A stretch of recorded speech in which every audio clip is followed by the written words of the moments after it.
Great. Yeah, thanks, Scott. Thanks for the invitation. First things first, I just want to say hi and welcome to Tara, who signed on here. Tara hasn't taken any Love Coach Academy classes. Tara, I don't know if I've explained this to you, but so um, so this call is a group of people who have taken classes with these beautiful Earth Angels, Scott and Emily, who are tuned in by phone. You might see the little green phone icon. That's them.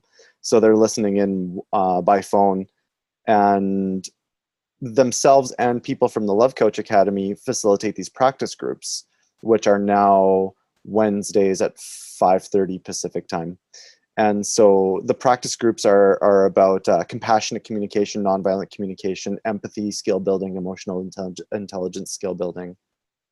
And I was invited to lead the class today, and something that's really alive for people is creating financial sustainability and prosperity with their gifts and talents. So that's kind of what I elected to cover in today's practice call. So yeah, that's kind of the download. Yeah, love you too, Tara. And anyways, big welcome to Tara. She's she's new to our circle here, and really happy and blessed to have her here.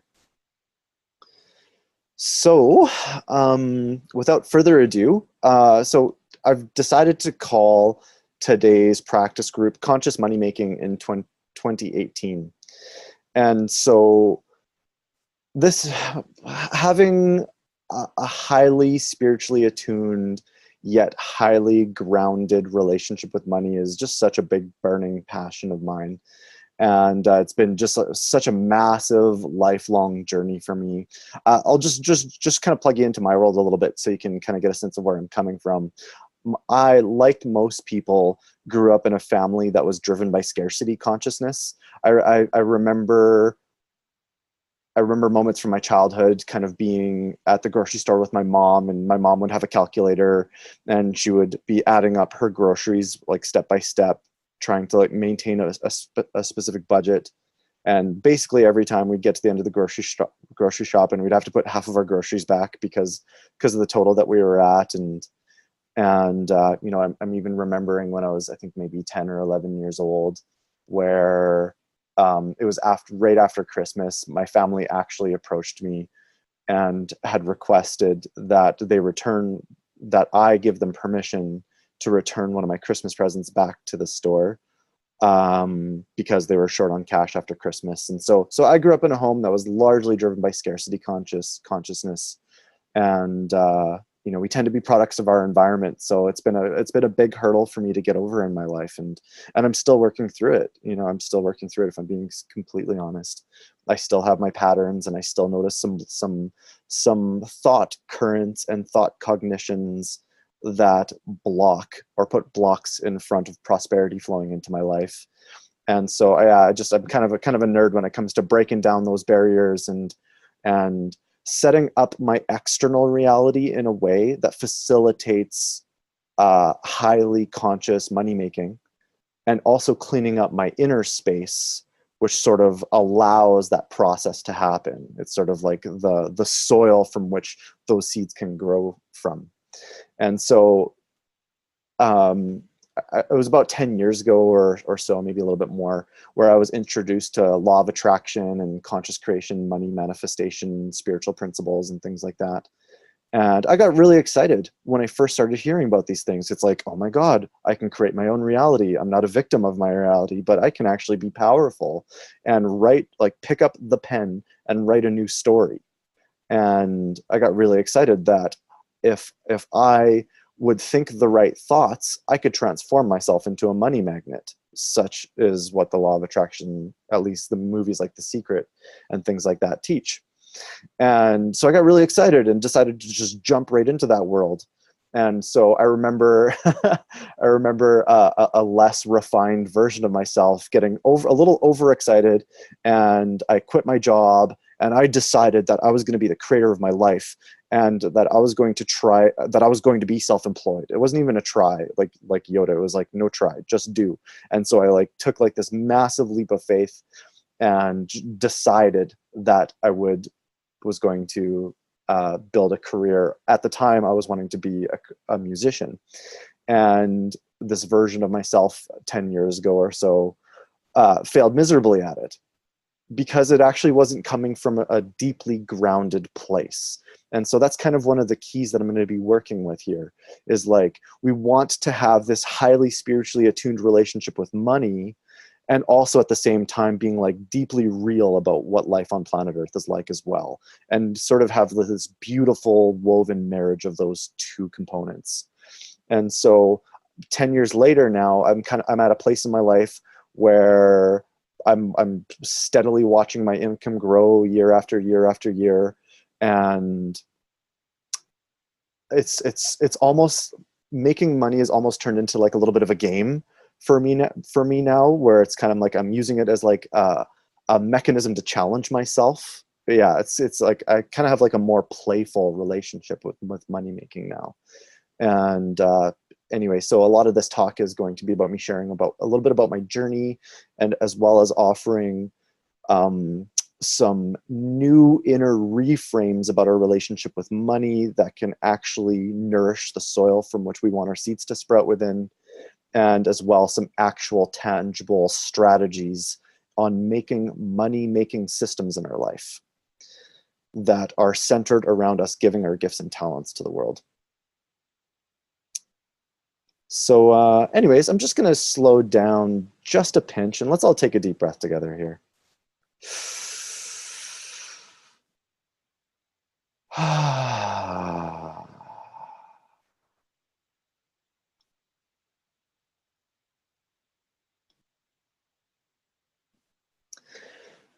Okay, so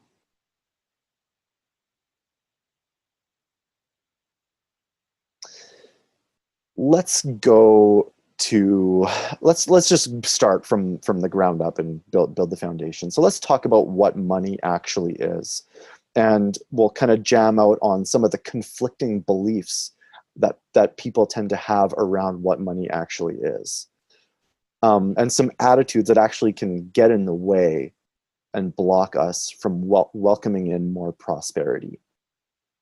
So I just want to offer a quote here first. And this quote is kind of like the guiding point, North Star, that lets us know if we're in prosperity consciousness or in scarcity consciousness. And here it is. Do I live my life carefree around money? Yeah. Yep. So that's sort of kind of like where we want our compass pointed, is creating our life in a way where we can actually let go of our worries and our cares around money and live relatively carefree. Of course, it takes some management and attention, but I found often, particularly in my own life, when I started getting into law of attraction principles, they actually teach, think about having lots of money, think about having lots of money, and just like, think about money, think about money, think about money. And, you know, if you have conversations with a big handful of wealthy people, a lot of them will say they actually don't think about money very much. There's actually a relaxedness, a quality of relaxedness around the conversation or topic of money in their inner space. So anyways, I just wanted to put that beauty out there, is a measurement of our prosperity consciousness is to what degree are we carefree around money. So money, just like real talk, money is a tool. There's like, I've heard people say that money is a form of energy, and I can understand how that people might subscribe to that from like a new age spiritual philosophical way, but it doesn't actually really resonate with me, because what happens is we offer our life energy into the world, and sometimes that life energy comes back in the form of money. So there is an energy exchange, but money actually, I don't think money actually is energy. I think money is a tool. It's just straight up a tool and a social resource. And so the social resource piece means that we use this social resource to extract value from life. To extract value from the world, grocery store, traveling, material objects, clothing. We're extracting value from life. And money is the facilitator, the present moment tool or facilitator that does that. And so, there's these attitudes that show up, like money is the root of all evil. I've heard that one. I'm sure a lot of you have. There can be, especially in the spiritual community, where there's an attitude that it's like, it's not spiritual to want money, or it's a person can't be deeply spiritually attuned and very financially wealthy at the same time. It's like there's almost like a division that we've created in our own minds right off the bat, and that it's only one or the other. It's like it's either the water's boiling or it's frozen. It can never be both. And money's not like that. And so I just want to take a lot of these beliefs and just kind of take a bazooka to them and just kind of blow them out of the water, and just call them out as false interpretations. And so here's a reframe around a couple of those attitudes that I love and has been a huge driving force in my life. And so here it is. The amount, actually, I'm just going to say a little bit of preamble before I drop this. So there's certain ways we make money, certain ways that we can make money. And I'll just kind of like make it sort of black and white. There's a way of making money where we're actually stealing from people's wellness. And there's a way of making money where we're contributing to people's wellness. Money-making strategies can be essentially broken down to those two outlets. So for instance, a criminal, for instance, robs a bank. They're stealing from people's wellness to boost their own wellness. Or there's people who are relationship coaches, and they step up and they're being of service to people and enriching, keyword, enriching, and using the strategy of enriching as a way to create financial prosperity. So this talk is exclusively about enriching. And so everything I say basically is ran through that filter. So I just want everybody to sync up with me there. Okay, foundation set there. So here it is. And this is one of my most transformational truth bombs around money that I've had dropped on me in my life. And it's the amount of money that we make is always a reflection of how much of a difference we're making in people's lives. The amount of money that we make is a reflection of how much of a difference we're making in people's lives.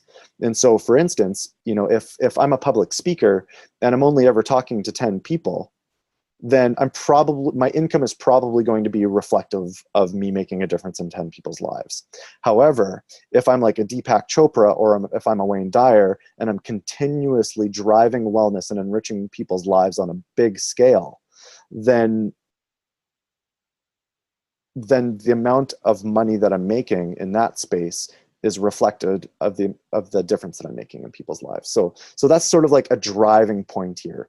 And I would even say, like, it's not even about having our compass pointed at making money. It's actually about having our compass pointed on making a difference in people's lives. And here's the thing, is if we are continuously working towards making a difference in people's lives, people will want to pay us money for that. If we're really making a difference in people's lives, people will want to give us money for that. And so let me just refine that a little bit.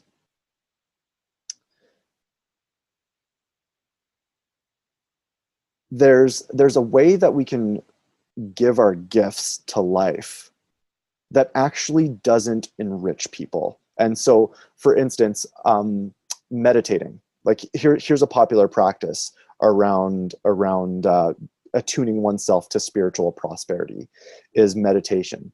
And so people will spend minutes, days, hours on the meditation cushion visualizing money, cleansing their chakras, sort of like imagining their life as being life envisioning and how they want it. And all of that's great. All of that's great and super important to keep our inner space spick and span tidy. And by doing it, we're not directly impacting people's lives in a meaningful way in three-dimensional reality right here, right now. And so here's like a little bit of a deeper refinement about what I mean by that. Like I said, meditation is great, cleansing our chakras is great, vision boarding and dreaming up our ideal life that we want to live as a powerful creator, all really great things. But if that doesn't translate into making someone's life better right here, right now, we're not going to make money doing it. Another way of saying that is you can't make $1 million by sitting on the couch. So it's really about being of service to people. And if we can be of service to people in a way that transforms their life, solves a real world problem for them, and makes a meaningful difference to them, something special happens when we do that for people. We create a very particular type of rapport, a connection, or a feeling relationship. And so when we create that feeling relationship with people, it's kind of like this quality of building a community around us, building connection and building a community around us. When we develop that feeling relationship rapport with people where we've made a difference in their life, they hold us in a different regard than they hold other people. And for instance, like I'll run this through the lens of being a relationship coach. If we offer a tool or a practice to somebody that makes a big difference in their life, and they acknowledge the difference deeply, that rapport, they hold us in a higher regard. And I don't really mean that in an egoic context. I mean that in a way where they look to us as a leader, like as established a leader in whatever gift that we're offering. And so that puts us in a position where we can transform our gift into enriching their life and setting up a mechanism that allows us to be compensated financially in return. So I'm just going to slow down again and just check in. Does anybody have any questions? Lusana, I'd love to hear from you. Thanks. I had a react, and I can't remember your wording. It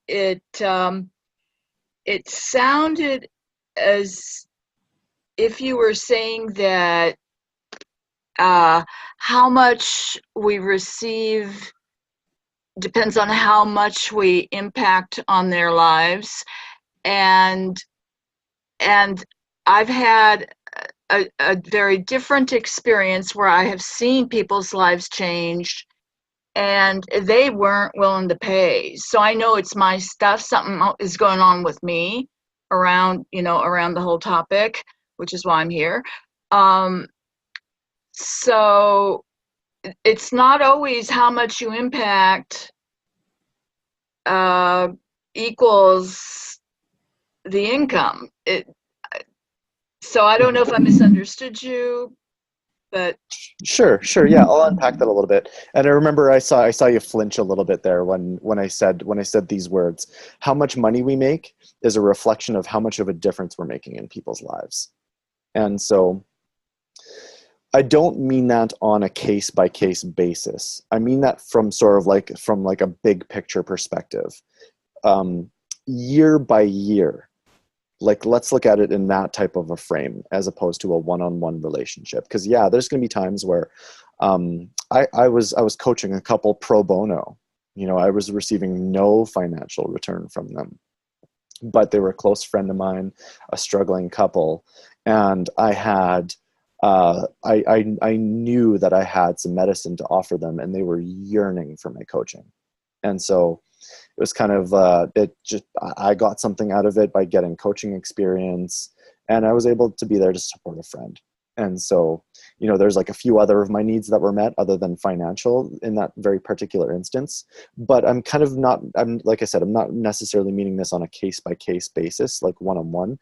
I'm talking about like a bigger picture that, you know, if we're making a difference in people's lives and our compass is pointed at enriching people's lives.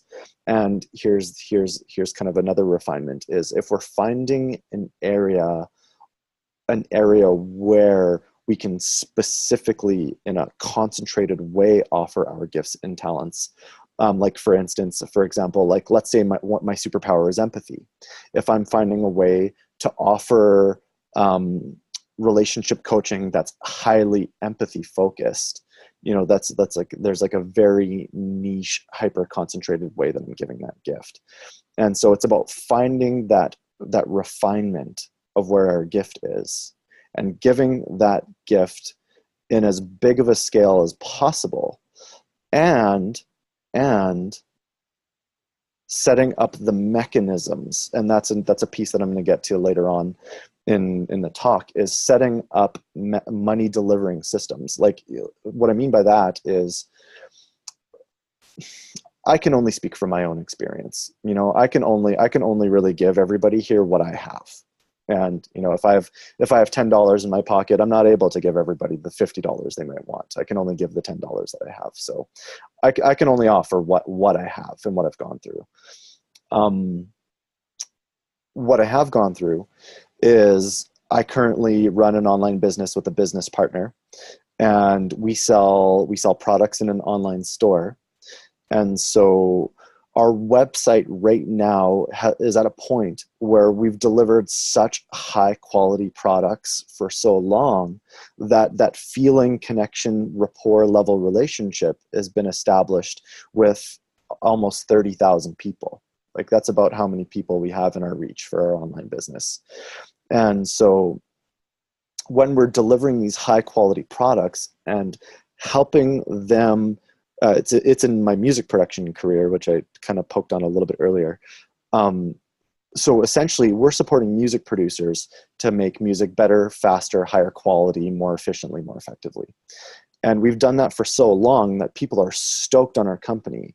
And so they kind of have gathered around us because they're so stoked on what we do. And we continuously up level our quality and continuously over deliver. And it's just whenever we release a product, it's just like all of a sudden we just have to sit back and watch the money kind of roll in. It's kind of like that. And so what I'm getting at here is creating the money making system, which is our website. And so it's about developing the delivery system. So for instance, like let's say I'm a coach and I want to teach an online class, something like this. I'm going to use Zoom. And so Zoom is a part of the a part of the delivery system. And I might set up on a website a link to a PayPal button, which is really easy to do. I figured it out on my own, and I'm able to teach anybody how to do it. And all of a sudden, I just copy a code, put that code on my website. People click the buy button on my website. They go to PayPal. They send me money by PayPal, and they get the link to log into the webinar. Boom. So basically, what I've done is I've set up a system online that points people to me and the value and the enriching that I'm wanting to offer them. And it's also simultaneously setting up a system for them to give me money too at the same time. Yeah. So I'm gonna riff on this. I'm gonna riff on this for a bit. So I love this particular framework. It came from an incredible spiritual entrepreneur named Callan Rush. And Callan Rush calls it the 3 M's. So the 3 M's, they're the 3 M's of being a spiritually based entrepreneur or a coach or a teacher or a healer or a leader. And so the 3 M's are mesmerize, magnetize, and monetize. And so I'm going to riff on this for a pinch. So mesmerizing is sort of the quality of being able to get on stage, deliver our gift, offer people something that's high value, enrich their lives, and do it in a way that's full of life, entertaining, and engaging. That's the mesmerizing piece. Scott and Emily are masterful at this. And Thank so, you. yeah, Scott. So another piece is the next M is magnetize. Magnetize. And so the magnetized piece is one of the common of the three that people tend to struggle in. And the magnetized piece is about drawing people towards us. Right? We're able to deliver the gift in a really charismatic way. That's the mesmerize. Now, if we don't have an audience to deliver that message to, it's useless. And so this is where the work tends to start for people. Like most people that I talk to about this framework,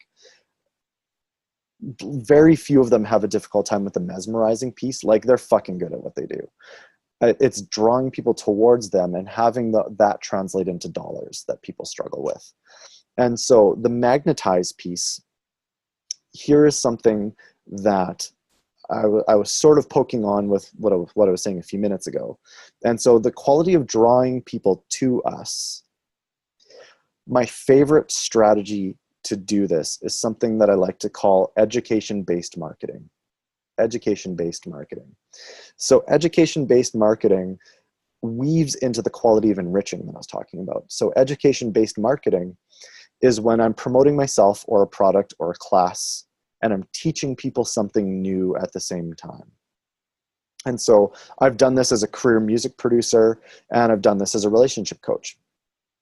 And so what that tends to look like is maybe I'll put out a 2-minute or 3-minute video. And okay, here's a real life example. So a couple of years ago, I taught an online class called The Art of Erotic Talk. And it was super fun, really yummy, super succulent class, and I had a great time teaching it. The mesmerizing the audience component, lockdown. So the magnetizing piece, drawing people towards me, what I did was I put out a YouTube video that spoke directly to the core of people's most common challenge with having like a really nice, vibrant, radiant, juicy, energy building, connection building, erotic talk. And that number one block for people was fear. And so I did a quick YouTube video. It was probably 3 to 5 minutes maximum, just unpacking about how to undo some of the fear blockages around sexy talk with their lover. And so boom, that people were just like, oh my God, yes. Like, I don't know what to say. I'm afraid of feeling like an idiot. Like, what if they reject me? You know, all those fears that come up. And I spoke directly to those pieces and offered a reframe for people to kind of get over it, so they can kind of lean into that uncomfortable edge for the purpose of creating deeper connection. And so right away, without even teaching the class and asking for money, I taught them a real life skill. And so that me teaching them the skill positions me as a leader in whatever field I'm talking about. But it, like I said, it creates that feeling relationship. And all of a sudden, I've just blown their minds, and they're like, yes, I need this guy. And so all of a sudden, they're like signing up to my mailing list and visiting my website and following me on Facebook and commenting on all my Facebook posts and stuff like that. And all of a sudden, they're in my tribe. And so education-based marketing, my favorite way to magnetize people. Teach people something new, give them a real life skill that they can use right away, and create that feeling level connection. So that's the magnetizing piece. And then the monetizing piece is also an area of struggle for people. And it's like, okay, so now do I translate that into dollars? And so I'm going to kind of just put a sticky note on the monetized piece, and I'll kind of leave that for like a little bit later in the talk. But I just, like I said, I was more so in an elaborative way wanting to riff on what you brought up earlier there, Lusana, about the one-on-one relationship, inconsistency of money exchange and people giving their gifts and not receiving anything. So yeah. Let's take a deep breath. Hey, Stephen. Yes. Stephen, can you hear me? Gotcha, Emily. Yeah. I just wanted to comment. This is an amazing talk. Thank you so much for being here and offering your gifts. And oh, can't get over. Sorry. What comes to mind is how much we live in a society of instant gratification. You know, and I think one of the things that happens is we show up and we give, and we don't get back what we feel like we give, and then we shut ourselves down. And so how do we continue, like when something doesn't happen our way, stay the course and keep showing up? And I just want to say, because there are several times over this business, I mean, Scott and I have been building Love Coach Academy for 3.5 years, and there's so many things that have kind of been been ways that have shut us down, and that we've been like, okay, like, can we make it? And we keep showing up. We keep showing up. We keep giving. We keep being of service. And it's starting to build. So I think if there's a pattern of expecting things to be easy, or like I should get like a certain entitlement piece that can come up, you know, and then we feel discouraged when it doesn't happen, and then we shut ourselves down. So I guess that was really coming up for me as I'm reflecting on the, you know, being of service, and just continually to like keep the channel open so that we can keep ourselves in that flow of giving. And it's a challenge, you know. I want to say that I just recently had, it was my birthday, and I did this whole thing of inviting all the people who gave me a birthday greeting. I sent out a personal message, thank you, and really said, listen, I'd love for you to join the Love Coach Academy online membership site. I'm going to give you a free 30 days. Check it out. And I'm really disappointed that only 3 people out of 200 that I've got back to have done that. And honestly, I'm discouraged. It won't stop me. You know, we'll try something else next week or next month. But it, you know, you do try things, and sometimes they bomb. Sometimes they bomb, and you know, I was hoping we were going to get 50 to 100 people, and Emily was smart. She said, "I'll settle for 15." We got 3, right? So, you know, it's and we give a lot, and the fucking membership site is an amazing deal. Right. So it's, again, like, how do we keep showing up and continue to be creative strategists and keep bringing ourselves to the table? And I think that's where most people, they get discouraged and they fold. So passing it back over to you. Yeah, that was really rich, and entrepreneurship is definitely not for the faint at heart. That's for damn sure. It's totally a journey, and often a labor of love. And you know, one of my favorite quotes is, overnight success takes 15 years. You know, so it's not an easy road.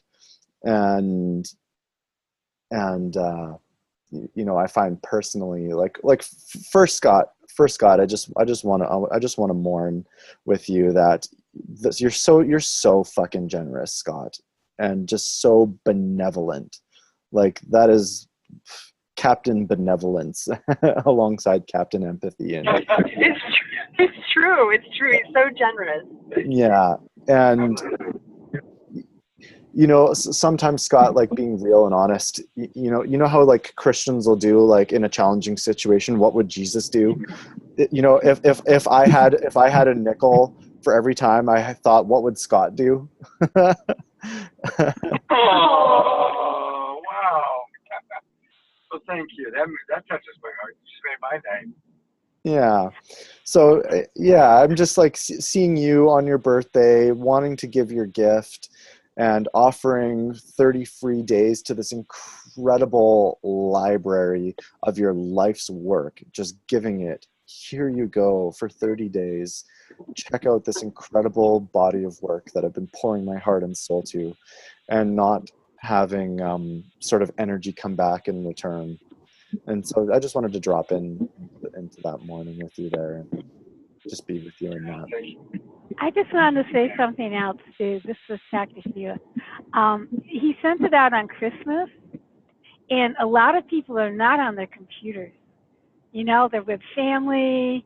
They're not on Facebook. They're spending time with their families, and they're traveling, and they're not focused on that kind of stuff. But I bet when they get back, you know, and they see your message, I think that. So I don't want you to get totally discouraged. Thank you. Thank you, Charlene. I really appreciate that. Thank you. May it be so. May it be so. Yes. And the piece of like that I guess I just really want to bring to the forefront is it might not be that and we still show up. Like and it's again just not letting the disappointments or the perceived failures shut you down, but okay, where do I need to adjust my energy? What's the next creative strategy that wants to be birthed that we can try out? And I think that's the piece of like being in abundance consciousness, being in this place of of service. Because if we're in the if we're in the flow of service, then we continue to recommit to that, you know? Yeah, totally. I would love to expand and just to offer like a little bit of a refinement on this piece as well, and it's sort of like a quality of being an entrepreneur. It's required. A high degree of experimentation is required. You know, like in my online business world, there's been so many times where I've put in so much love, care, and attention and time, which is my most valuable resource, into a really mind-bendingly awesome product. And I'm just like, it's like my baby. And I've put so much love and juice and attention and care and energy into my baby. And I release it out to the world and it's just like totally crickets. And it's like a total flop. And that's happened to me so many times with so many different products that we've released on my online business. And there's this quality of, it's like, it's actually not up to me to decide what is valuable for people. It's up to the world to decide what's valuable and enriching and life-giving to them. And the way, like when I offer my gift or talent outward, and if it's not received and it's consistent, there's a message within that. And then it's letting me know that the way that it's either the content of what I'm offering to people, or it's the delivery system, in which case for you, Scott, it's your online membership portal. That's the delivery system. And so there's something off with either the content or there's something off with the delivery system. And it's usually one of those two things.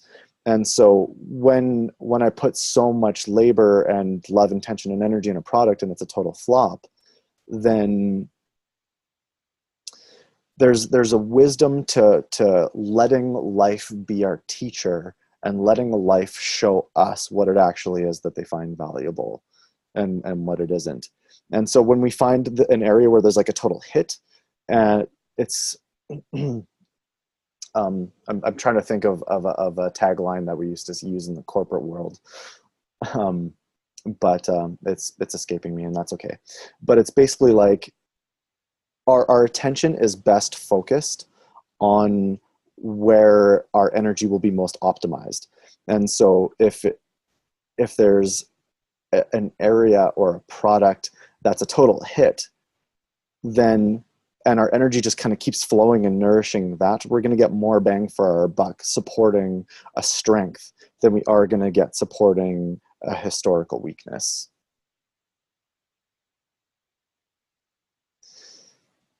Elia, I see your hands up. Yeah, I wanted to share something kind of what you're talking feeding off of what you're talking about. I think it's so interesting how there's such a bias against making money helping people. You know, like when you put yourself out there and you're saying, I'm here and I'm helping you, people are like, oh, but wait, you want to make money? Wait, I'm going to pay you? Like, I don't understand. Why am I paying you if you're helping me? Like your service is of great value, but not monetarily. I think it's such an interesting mind shift, that people realize that there's value and that they're gaining something from it, but they don't feel like they should have to actually pay you for your time or for your effort or for your knowledge or for your service or any of those things, because it's like you're taking something away from the value that you're giving them. And just recently I'm working, recently I'm having this issue because I'm working on building an intentional community, and I've been doing a lot of research. I'm reading a lot of articles and books on how to do this. And the thing that I find differentiates what I'm trying to do from all of the other intentional communities out there is that what I'm planning on doing is a corporation. It's going to be a money building system, and so many people are against that. They're like, oh no, you have to just like give everything away and just be one with everyone, and I'm like, yeah, that's great, that's fine and dandy, but it's not going to pay the bills, and it's also not going to get to progress any of us any further. So there has to be some give and take there, and I think that you have to wade through those people who don't see the monetary value in what you're offering to get to the people who do. Wow. that was a very rich share. And I think at least what came up for me when I listened to what you were saying there, Elia, was just how much people's belief systems around money drive how they show up to monetary interactions in life. And that kind of goes back to those belief systems that I was talking about earlier, where people completely separate money from spirituality or higher consciousness. It's like all of a sudden, if we're asking for money, we're immediately placed in this basket of being in lower consciousness. And so there's an important distinction that's like deeply integrated in all of us, and especially in that unique situation that you just shared. And it's something. You look like you want to say something. I'm just about to riff on what you're saying there, Elia. So before I kind of go on like a runaway train, I'll okay. Yeah, I was just going to add that as a coach, I know that if I offered my services for free, people think that there's no value there anyway. But if you charge for it, well, then what are you doing? Like you're supposed to be doing me a favor. Anyway, as a coach, I've noticed that myself. Yeah, absolutely. So one of sort of like my big sources of learning with my relationship with money has been an incredible audiobook that I've been through many, many times, this audio program by an incredibly eloquent spiritual author named Steve Pavlina. The book is called How to Make Lots of Money Without a Real Job. And it's fucking awesome. It's such an awesome book. I'm sorry, can you say the title again one more time? How to Make Lots of Money Without a Real Job. Yeah. And the author is Steve Pavlina. So I'll just type that in the chat.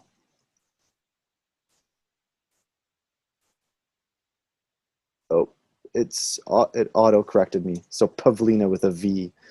And it's How to Make Lots of Money Without a Real Job. That's what it's called. And so anyways, Steve Pavlina in this book goes really deep into something that he calls, and I'm going to use his exact language, there's two different mindsets around bringing money into our life. He calls one of them the moocher mindset, and he calls the other the contributor mindset. Now, I mean, whether we want to agree with his language or not, it's kind of actually it's what's underneath the hood is where the value is. And so what Steve Pavlina talks about is how the moocher mindset is about like, how can we extract value from life? Remember from earlier in the talk, like that's what money is it's a bridge between us and extracting value from life. And so the moocher mindset is a way of like, how can I extract optimum value from life without contributing very much? You know, without giving my gifts or talents or services or enriching people's lives in a meaningful way. You know, it's this quality of like, I just want to receive, I just want to receive, I just want to receive. And, you know, growing up in a scarcity consciousness-based household, I've been spending so much time undoing my own moocher mindset patterns. Like I used to, back in the day, try to do my law of attraction practices, like imagining I would win the lottery, which like that like sort of like dream ideal fantasy for people is sort of like, actually, you know, if we're like willing to like go vulnerable and like have an honest look at ourselves, there's probably some type of a moocher mindset that's undermining that desire. It's like, I want to receive shitloads of money for as little effort as possible. And of course that would be just like absolutely glorious. And I'm not actually suggesting anybody do or don't buy a lottery ticket. It's when that pattern of like, I want to get money without actually serving people, and it's repetitive and consistent, then we actually start to develop like this sort of parasitic nature with life, where we're just wanting to extract from our host, Mother Earth, and the people in our lives without actually reciprocating the energy cycle. And so the moocher mindset, like it's like drug dealers and criminals, and I mean, maybe some drug dealers believe themselves that they're contributing to people's lives somehow, maybe, but you know, people who like rob banks or do like phishing schemes and strategies to try to extract as much money from life as possible in a way that's taker energy. That's like the moocher mindset piece. And so the contributor mindset is the opposite. It's not about how much can I get. It's like, how much can I give to life? How much can I show up and be of service and enrich people's lives in a meaningful way? And do that in a way where I'm making such a big difference in people's lives that people actually go from like, I don't want to pay you any money, to like, here, shut up and take my money because I want what you have so bad. So that's sort of like the refinement that can run in people, and particularly for people who don't want to pay us money for our coaching or our teaching.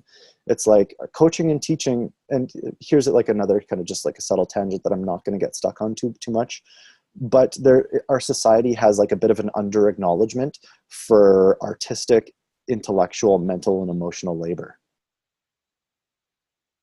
You know, there's like our society has a structural belief system that it's like physical labor. Like I'm going to get up and go to work and do my 9 to 5, and like physical labor and using my body to make money. Like there's more value placed on that than there is around coaching for people.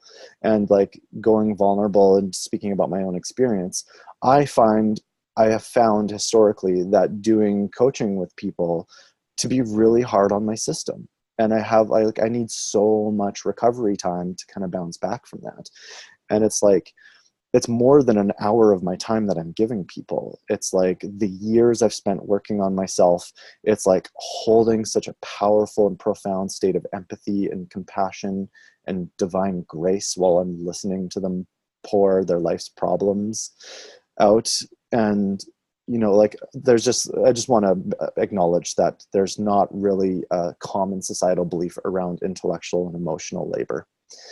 And so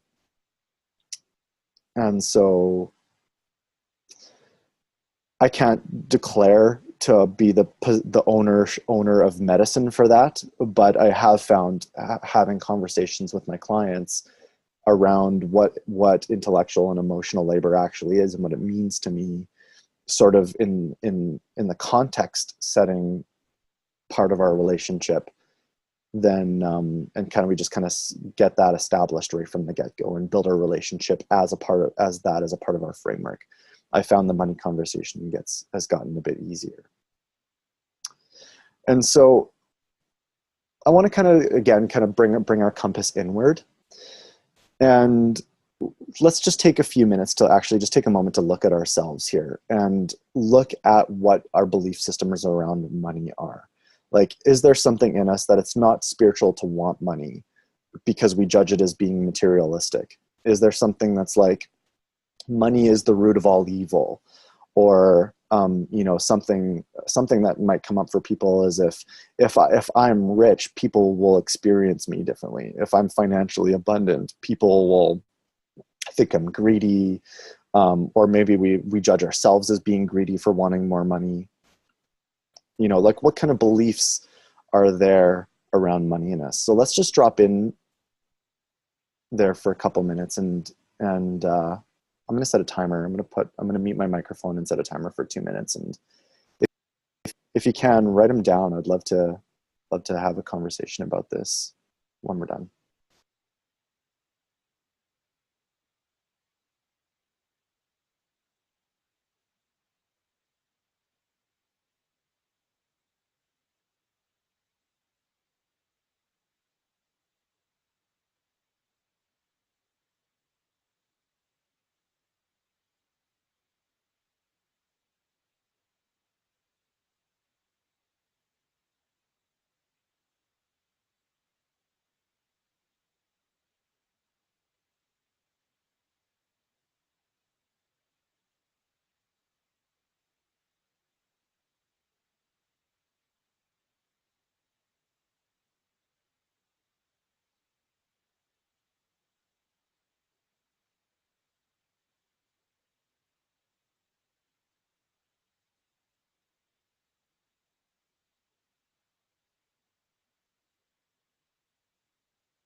Just writing a few notes in the chat box.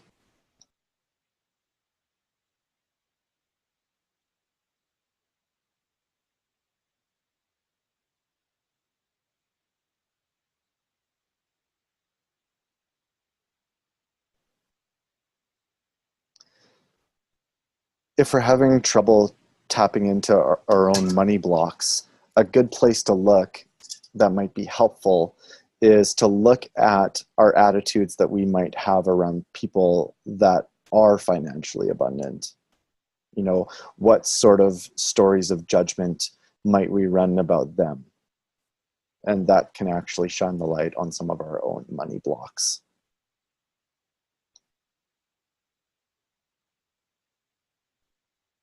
Think about this maybe. If you're in a room with a person who makes $10 million a year, they drive a really fancy car, what sort of ideas or judgments or stories might we run about that person versus a person who makes, say, $20,000 a year?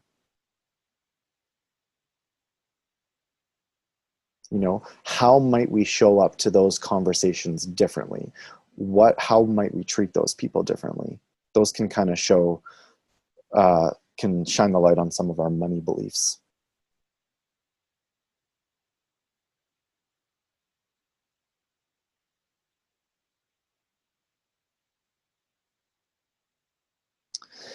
I'm gonna get the party started and just kind of own one of my money beliefs.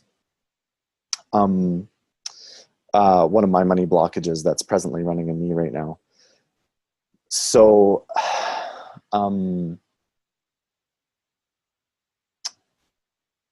for the first time in my life, I made $100,000 in a year, and this past year, yeah, it feels like a big win. And especially since I was able to create that for myself, exclusively self-employed, and offering my unique gifts and talents and passions to the world. Yeah. So it's a big win. And I feel like such a really awesome, full-hearted celebration for that, because it's been able to afford me some really beautiful experiences. I've been able to travel a few times this year, and it's enabled me to buy organic food whenever I want. And I feel very privileged to be in this type of a lifestyle. And there's a part of me that's like, there's like a fear piece that's in my chest about it, you know, and the fear piece is like a fear of like, oh my God, if I want like the trip to Hawaii, does that make me like not spiritual? Like, does that make me materialistic? You know, like it's a legitimate thought current that runs through me. And so anyways, that's one of the blocks that comes through me, is like, it's a fear of like, getting sucked into materialistic living, which I've made up my mind as judging it as bad or wrong. And so there's like this like fear being like, oh no, I don't want to be like that thing that I've judged as bad or wrong. So anyways, that's my share. Does anybody else have a share that they'd like to bring forth? A money block, or you know, maybe like an incongruent belief system? On one hand, you know, money, being financially prosperous is great because I can buy organic food, and on the other hand, I might be turned into a materialistic twit. Anybody have anything like that they want to share?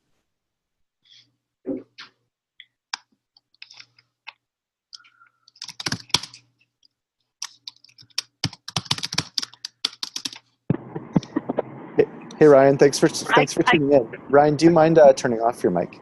Yeah, I'm just going to tell you, I think the link you advertised on Facebook is wrong.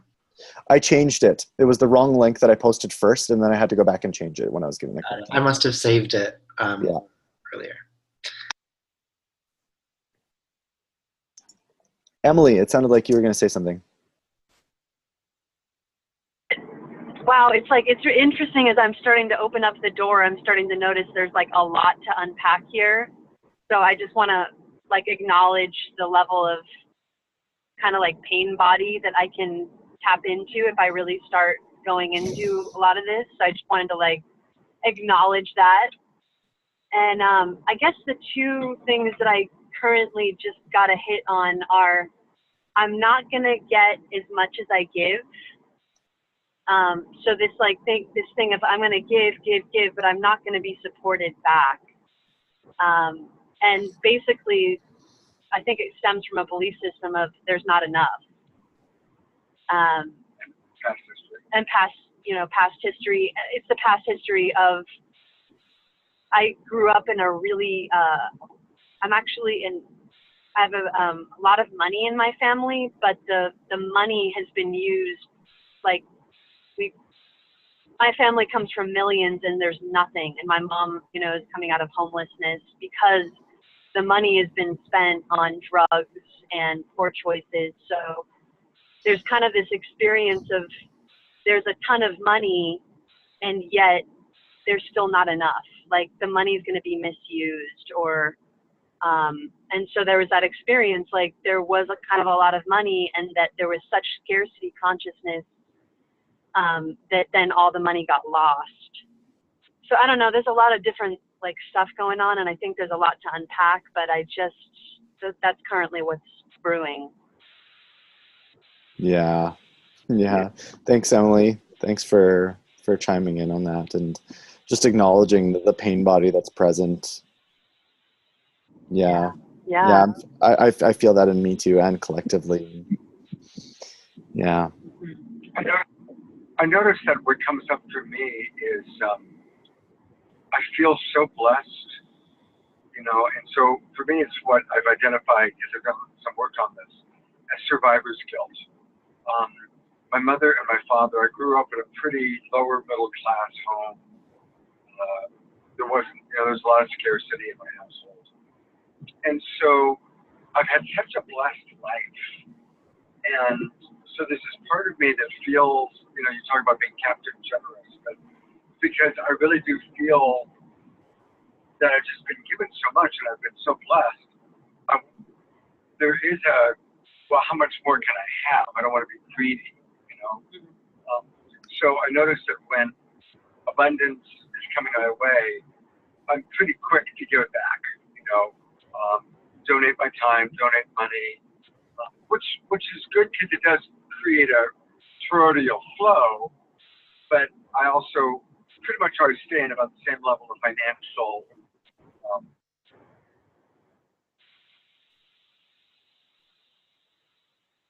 who can I give it to, where can I spend it, how can I keep it flowing.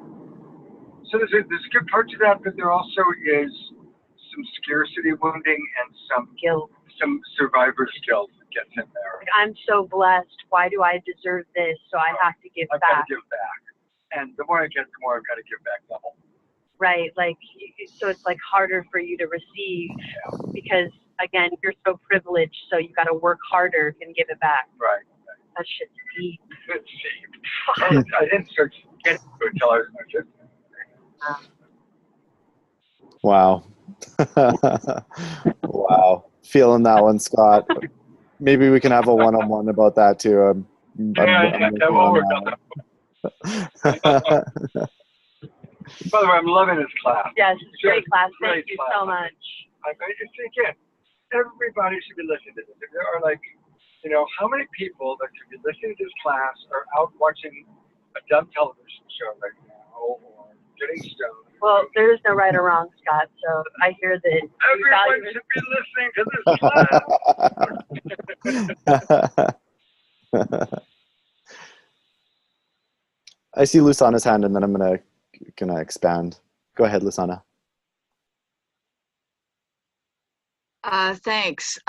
For me, what came up was, as each of you shared, was that both sets of grandparents came from money, but lost it all in the war, and suffered tremendously. I mean, food. They were lucky to have food. So. That old saying, champagne tastes with a beer budget. I grew up with that. The same thing as you were mentioning about, got to make sure that we have enough to cover the food, the groceries, supplies. When you mentioned how do we look at others, like someone who's got millions and somebody, who's making 20,000 a year, and I realized at a very young age I made a decision that, because I had seen some people, but of course I made the decision to generalize that those people that had all that money did it in ways that hurt other people. Because it was true in Argentina. I mean, they'd take money from people and keep it. The presidents were very good at that, the dictators. But of course, that doesn't mean everybody does that. But in my mind, at a very young age, I decided that it's like it can't be trusted. The way the money's made isn't clean. The moocher, they're rich and they're still moochers, like they're not even generous while they have money, so lots of stuff, like Emily said, like there's a lot to clear out. Totally. Yeah. So I really appreciate this class and what each are sharing, because yeah, I mean, I've been living on disability for 17 years, more than 17 years, and that sucks. I mean, I want to earn some money and improve my quality of life, change things here, get healthier, but also, I can do coaching from home, anyway. The thing is, I'm looking forward to a different 2018, and this is really helping to consider, okay, what other work do I need to do? Because I did tons of pro bono work in these last 17 plus years, tons of it. And people, as was mentioned by Leah, it's like, I've got to, pay you anything for this? Refer clients to you? Like, no. That thinking is so. Anyway, I have to get over my reaction to that thinking. Yes. Yeah. Well said, Lusana. Thank you so much for that very, very rich and detailed share about your relationship with your grandparents and the custodians of wealth, and having some concerns around the cleanliness of how the money was attained and how they're using it. And yeah, just I personally just got a lot of insight and value out of what you just shared. And that's like what this call is, a huge part of this call is about for me, is about like, where can we tidy up our own relationship with money? And sort of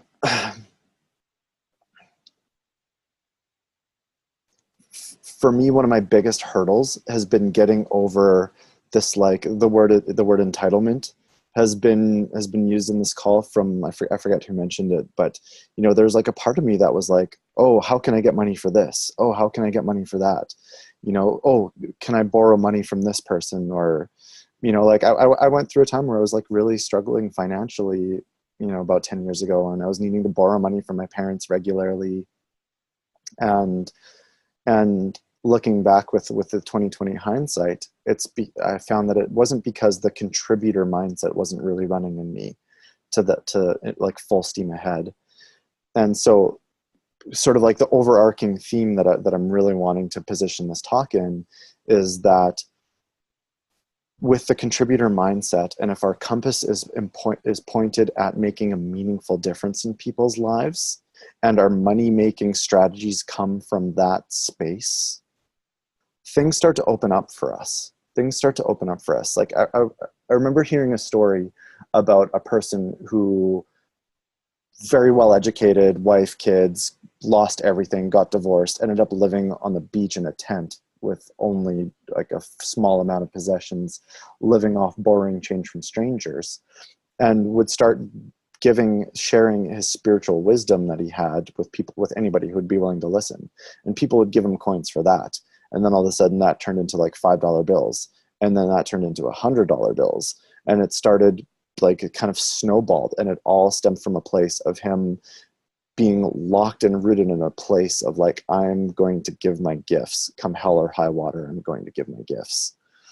And, it was uncomfortable and in a lot of moments for them. And I'm sure some of us can relate to that experience in our own unique way. But there's this quality of like,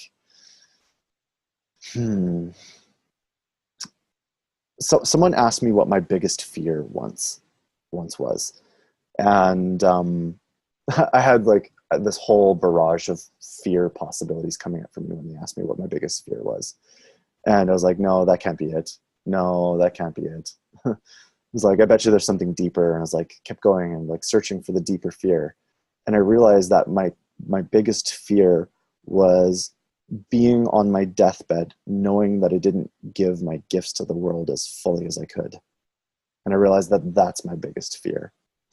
And so sort of like one of my guiding North Stars of my life is no gift left ungiven. No gift left ungiven. And I'm just acknowledging the time here and just like how much more I've got in my notes here that I wanted to kind of geek out on. But how about you do part 2 next Wednesday night? Okay. Yeah. January 3rd? Yeah. Yes. I mean, yes. This is so good. This is amazing. I want to call everybody and say, get on and listen to what Stephen has to say. Because seriously, you've changed my life already on this call. coming into the new year, what should we put forward this topic?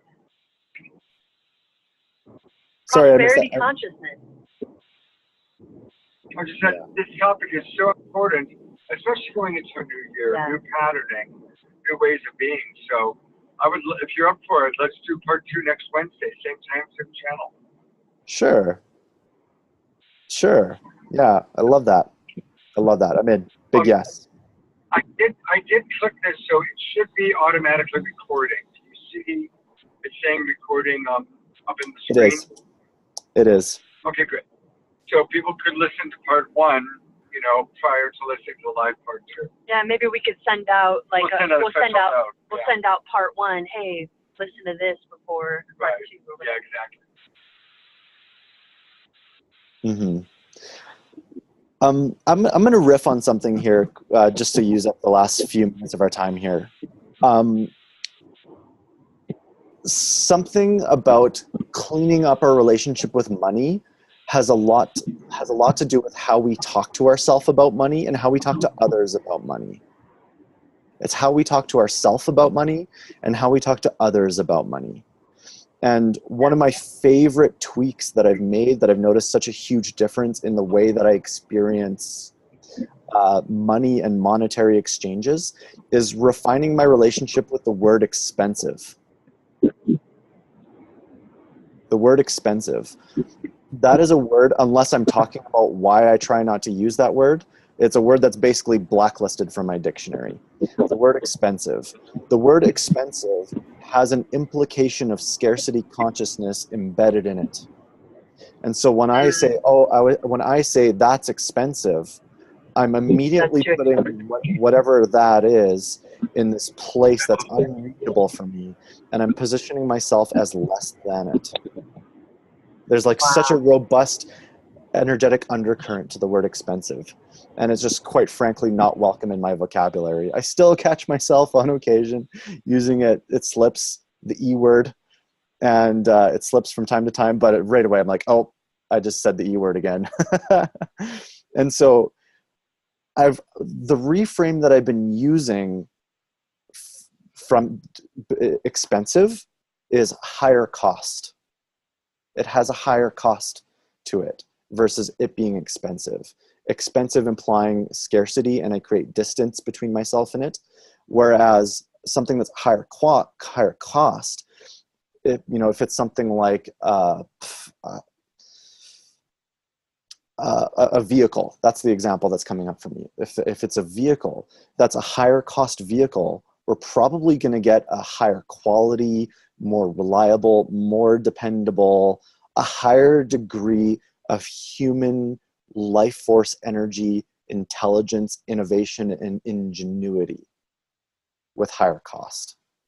You see what I mean? Like, it positions it as something, the word higher cost indicates that the price tag is bigger and acknowledges its worth, instead of using the word expensive, which creates distance and separation, has the implication of scarcity. And so when there's something that has a larger price tag, like for instance, something that I've just been repeating in myself over and over and over again lately is I want to buy a house, and I'm going to buy a house. I really, really, really want to fucking buy a house, by the way. I'm saying that live, recording on camera. Buying a house has a large price tag. It's not inexpensive or cheap. It carries a larger price tag. And there's nothing in me that is anywhere near interested in using internal language or external language that keeps me distant from it. And I find that using the word expensive is one of the many words we could use. I would even say that the word expensive is a block. Anytime we use the word expensive, we're immediately putting up a wall between ourselves and whatever it is that we're desiring to create in our life. It's a block. It's a form of disallowing prosperity from flowing to us. It's like, here's this thing that I want, but I'm going to push it away. That's kind of what the word expensive does. And so, yeah, the reframe that I've been using more and more is, instead of expensive, higher cost. I just want to share a little bit of a story. And I was at Pike Place Market with my lover, Michaela, and I saw this beautiful work of art in the form of a pepper grinder. Okay, so this man has taken wood and he's carved these beautiful wood ornamental pepper grinders. And I love cracked pepper on my food. And this man put so much time, love, energy, and care into creating these masterpiece pepper grinders. And I remember looking at it and I'm thinking in my mind, okay, it's probably going to be higher cost. And I'm thinking like, okay, like a pepper grinder at any old store is probably going to cost $10 or $20. I'm like, if this is about $40 or $50, I'll buy it. Because I know it's going to be a higher cost because it's art as well. And so I walk up and I pick up the pepper grinder and it's $150. And right away I'm like, oh my God, how could I spend $150 on a pepper grinder? And I put it down, and I was like, and then I was walking away, and just a few steps later, I'm walking away and I'm like, whoa, something just happened there. Like I just detected like some type of scarcity story or narrative running in me. So I stopped to think about it for a moment and then just kind of unpack what had just happened. And I was like, there's something in me that was judging myself as it being ridiculous to spend $150 on a pepper grinder. And through the lens of scarcity consciousness, totally ridiculous, ludicrous. There's so many different better things that we could be spending, that I could be spending my money on. But here's the thing, through the lens of prosperity consciousness, actually one step back, through the lens of scarcity consciousness, I'm losing something by giving this person $150 for their art. I'm losing something and I'm feeling a loss. That is sort of a hallmark of scarcity consciousness. However, through the lens of prosperity consciousness, I know that this $150 is going not only so I could have this beautiful masterpiece in my home, but it's a celebration and an honoring of this person's love, care, and life force human energy that they've put into refining their craft. And so not only am I getting a magnificent work of art, I'm celebrating this person for the love and care they put into their craft. And a line that stuck with me, I can't remember where I heard it, one of my teachers years ago framed money as like, when we're giving money to another person, we're not losing anything. Like money never, ever, ever belongs to us. We're a temporary custodian of a small amount of money in the global grand picture of the infinite amount of money that's available. We're temporary custodian for a portion of it.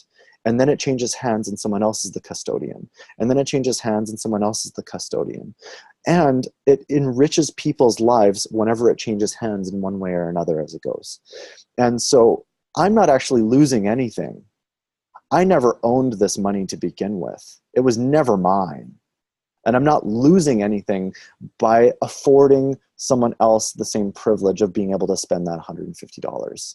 I'm enriching their life too by buying a pepper grinder. So I was wanting to just like, this just happened a few weeks ago, so it's like really fresh and alive in me, just like how much our scarcity consciousness that's so entrenched in us, probably from our childhood, can run the show. And you know, there's a part of me that hasn't stopped thinking about the pepper grinder. To be honest, I haven't gone back to Pike Place Markets. I haven't purchased it in case I know I left you in a cliffhanger there, but but it was just so much value, like noticing like the judgment of myself of like, how dare I want to spend $150? It's ridiculous. But actually seeing the beauty and magic that I would actually create, not only just for myself by like claiming my prosperity consciousness and declaring this and anchoring it in deeper, but I'm also celebrating another human being for their love and their craft and their human energy and how they choose to channel that into life. So yeah.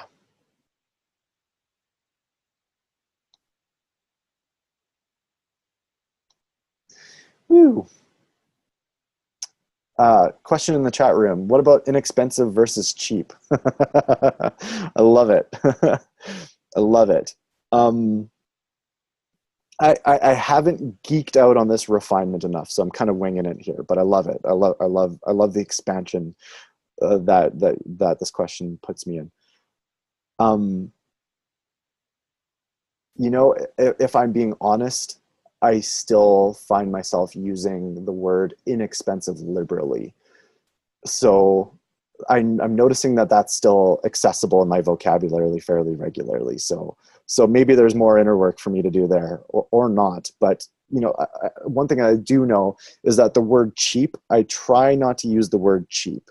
Yeah, because it's almost like a negation. And so when I say it's almost like a negation, I'm just going to kind of set the context that through like the all-knowing mind, God, goddess, universe, cosmic intelligence, this thing that I'm judging as cheap is still a part of the great one. And so I notice it, I feel like a little tinge in my chest when I use the word cheap, as if I'm judging this part of God as not good enough. And so that's kind of what comes up for me around the word cheap. And I try not to use it, because regardless if it's going to break quickly, or, even I might even use language like low quality or poor quality, someone still created this something, probably to be offered at a low price tag. And so, there are people who live in that vibration of money consciousness, is that they want to buy cheap, and it's okay if it breaks soon because they're trying to save money. And yeah, instead of like judging that, like that line of thinking, I choose that that's not right for me, that line of thinking, through the lens of discernment. But I don't want to make people wrong for being in that space, because I've also been there, and my mom, who was doing the best she could to balance the books as a child, and make her money go as far as possible to create optimum value by trying to get more through spending less. I realized that her heart was from a place of care too. So anyways, I'm not wanting to make people wrong for their money scarcity pieces, but yeah, I also want to declare that it's not right for me. Being frugal can be okay too, not make it wrong either. So I love this. I love this. Frugility is a growing skill of mine, and I feel like I'm in grade 1 or kindergarten when it comes to frugility. And so the way that I've kind of have like my own relationship internally is like, I like to think of it as in the Holy Trinity in Hinduism, where we have Brahma, the creator, Vishnu, the sustainer or maintainer, or Shiva, the destroyer. The way that I view this talk is actually about like being Brahma, the creator, and generating. And I would say that like the practice and art of like budgeting and frugility and knowing when to make appropriate purchases and to put money where is more like Vishnu, the maintainer kind of vibe. So I definitely feel like I'm more of an expert in the Brahma, the creator component. So yeah. Anyways, if anybody wants to teach a class on frugility, I would attend as a student. Yeah. Something that happened for me growing up in a scarcity consciousness based home. Now that I'm making decent money, I'm like, oh my God, I have all this money that I get to spend. And I'm like, I want to go to Disneyland. Oh, I'm going to do the thing. I'm going to go buy front row seats to this event. And, and like, there's been times where I've been like, allowing myself to enjoy the privilege of a slightly bigger bank account. So in a way that I'm actually spending lots of money, and I'm wanting to learn to be frugal. So anyways, like I said, if anybody knows where that class is at, let me know and I'll be a student.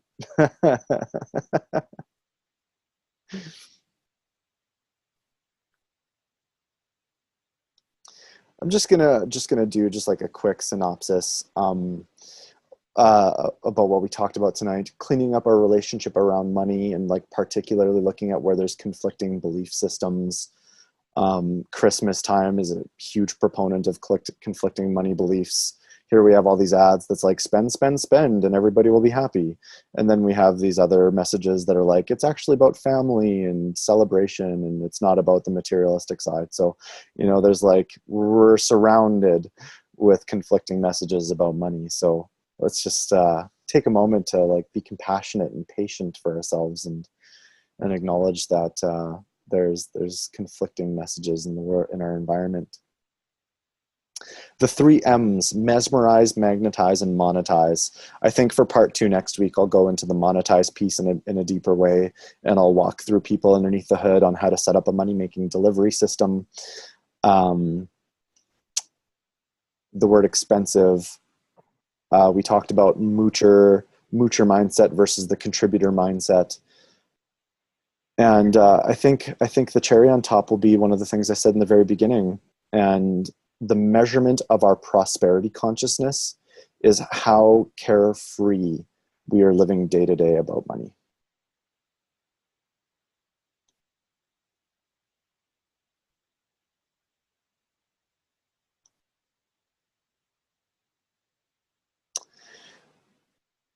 Stephen, what an amazing, wonderful class. You are, Emily was just saying, he's such a brilliant speaker. He's going to be famous. Oh, really, thank you so much. And we will actively promote next Wednesday night. And thank you, Stephen. And yeah, just Happy New Year, everybody. Have a great New Year's Eve and be safe out there. And remember, if you haven't registered for Relationship Essentials, Stephen and Emily and myself are all teaching a deluxe 12-week, 24-course version of Relationship Essentials. It starts January 20th, and it's going to be absolutely rocking. And there's no better use of someone's time than learning these relationship skills and tools. So thank you, Stephen, and thank you everybody for joining us.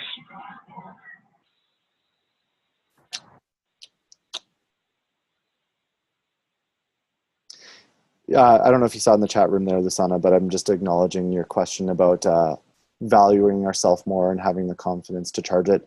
I had that on slated for the talk today, but it's a big conversation, so definitely happening next week. Definitely. Yeah. Cool. Good night, everybody.